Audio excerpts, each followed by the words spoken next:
Pois bem, prosseguindo no estudo de história da igreja, agora vamos falar da Rainha Elizabeth I, ok? Nós temos o salto agora 1569. Ela é a rainha que substitui lá na Inglaterra aquela Maria Sanguinária, tá bom? Como eu disse para vocês,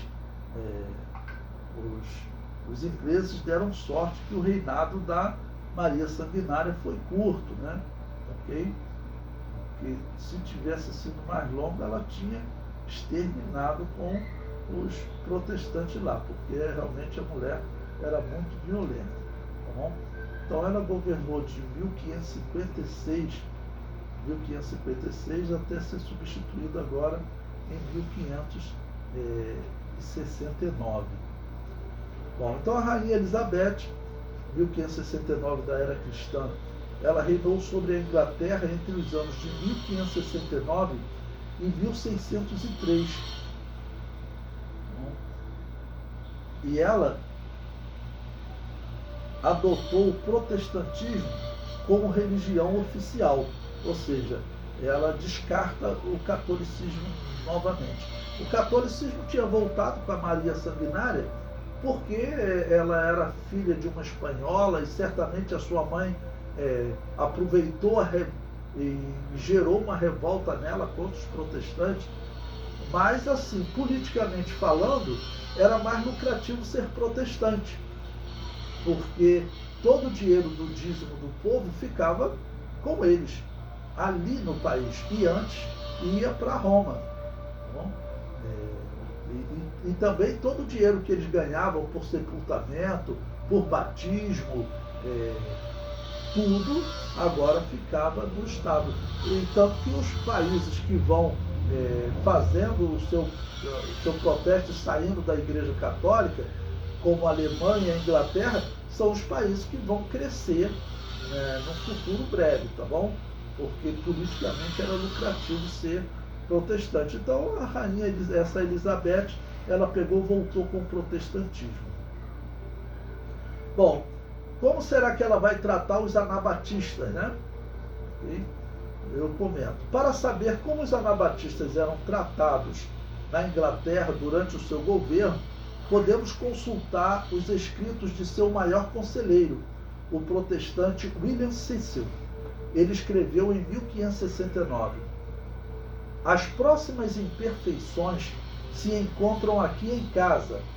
São estas: o estado da religião que se encontra por muitas maneiras enfraquecido pela ousadia ao serviço a Deus, pelo aumento de número e de coragem dos batistas ou anabatistas e criminosos da religião, e finalmente pelo aumento de irreligiosos e epicureus. Então, ele está dizendo o seguinte: quando ele era o chefe do protestantismo lá na Inglaterra, com a rainha, né? Então aqui ele chama um grupo de batistas ou anabatistas, ou seja, a partir desse momento a história começa a chamar os anabatistas mais de batista. Então entenda, a Assembleia de Deus é uma igreja batista, Igreja do Evangelho Quadrangular é uma igreja batista, tá bom? Igreja do Nazareno é uma igreja batista. Por quê? Aqui eu estou usando o termo batista como significando aqueles que batizam quando adultos, ligado ao batismo de adultos, que não batizam recém-nascido, tá bom? Então, veja, o inglês aqui, ele está chamando eles de batistas ou anabatistas. Eu comento abaixo. Este documento é importante por marcar um momento na história em que os anabatistas passam a ser chamados de batistas, e também por confirmar o crescimento do verdadeiro evangelho, enquanto o falso evangelho ligado à política os perseguia. Tá bom? Então eu coloquei mais um trecho de uma citação do historiador que diz: é uma ingloriosa tarefa refazer a história de doutrina e sucessão anabatista na Inglaterra, devido à forte perseguição contra esses grupos no século XVI. O século XVI é o século que nós estamos estudando, tá bom? 1501 a 1600. A revolução provocada pelo ex-luterano Münster na Alemanha e precipitadamente colocada na conta de todos os anabatistas gerou uma perseguição ferrenha no continente e não foi diferente na ilha Bretã, ou seja, na ilha britânica, na Inglaterra. Tá bom? Então, não sei se vocês lembram da história de Münster, foi um luterano, ele era católico, se tornou luterano, e ele fez uma revolta armada. E alguns começaram a colocar ele como anabatista, mas ele não era, ele era luterano. Né? E talvez ele tenha se envolvido com algum anabatista que teria participado do exército dele. Mas ele era luterano, ele não era anabatista. E esse historiador está dizendo o seguinte, os países pegaram aquele exemplo de Münster, daquele luterano, mas que eles chamavam de anabatista, e começaram a perseguir todos os anabatistas da Europa, dizendo que os anabatistas eram perigosos. E a história comprova que haviam anabatistas, a regra entre eles era o pacifismo. Eles não pegavam em armas nem para se defender. Essa é uma questão que nós teremos que desafiar, talvez, nesses últimos dias, né? Bom, prosseguindo na leitura, na página 109, ele continua. Thomas Crosby diz que... Thomas Crosby é um autor, você tem ele lá também nas referências bibliográficas, que escreveu muito sobre os batistas ingleses. E ele defende, tá bom, que haviam sim anabatistas antes da Reforma Protestante, nos anos 400, 300, 1200, havia um anabatista em fartura pela Inglaterra, só que viviam escondidos, em comunidades, mas haviam muitas comunidades anabatistas.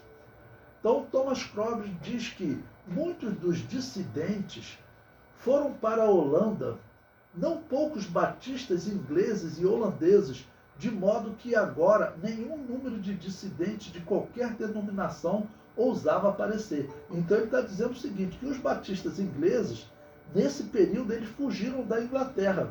Um grande número teria ido exatamente para a região da Holanda, alguma região que teria lá escondido que eles não sofriam perseguição. E também, lembre-se, nesse período está ocorrendo a Guerra dos 80 anos na Holanda. Então, num período de guerra, né, se os anabatistas conseguissem viver numa área isolada de montanhas, os católicos não tinham condições de organizar a Inquisição em meio a uma guerra, né? Então, esse autor está dizendo que nesse período batistas ingleses ou anabatistas ingleses estão fugindo para a Holanda. E prossegue. Thomas Crosby diz que eles, os batistas, estavam envolvidos em todas as perseguições causadas por causa dos inconformistas, sob o nome geral de puritanos, pois todos aqueles que se recusaram a se conformar com a Igreja da Inglaterra eram contados como puritanos. Ou seja, o que o historiador está dizendo também é que na história cometeu-se um erro chamando de puritanos os protestantes e os anabatistas que viviam na Inglaterra e não se conformava. Esse foi um termo histórico que a Inglaterra começou a usar.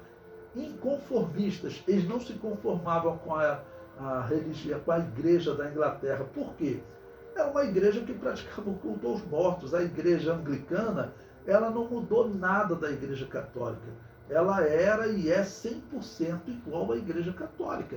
O imperador só queria se divorciar, então ele falou, tem vários países aí criando uma igreja protestante para eles, é lucrativo, eu vou juntar o útil ao agradável, porque eu quero me divorciar, eu fundo uma igreja, boto logo em votação para ver se os bispos aprovam o meu divórcio, os bispos aprovaram e pronto. Então ele criou a igreja da Inglaterra, tá ok? Então a igreja que ela tem tudo que a Igreja Católica tem. Okay? Ela é 100% igual à Igreja Católica. Então, para, por exemplo, as igrejas batistas ou anabatistas, eles queriam distância dessa igreja. Então eles eram chamados de inconformistas por conta disso. Tá bom? Mas, na verdade, não eram protestantes. eram igrejas que existiam na Inglaterra. A história já comprovou isso. Existem pessoas que tentam negar, né? Mas na verdade a história já comprovou, ok, que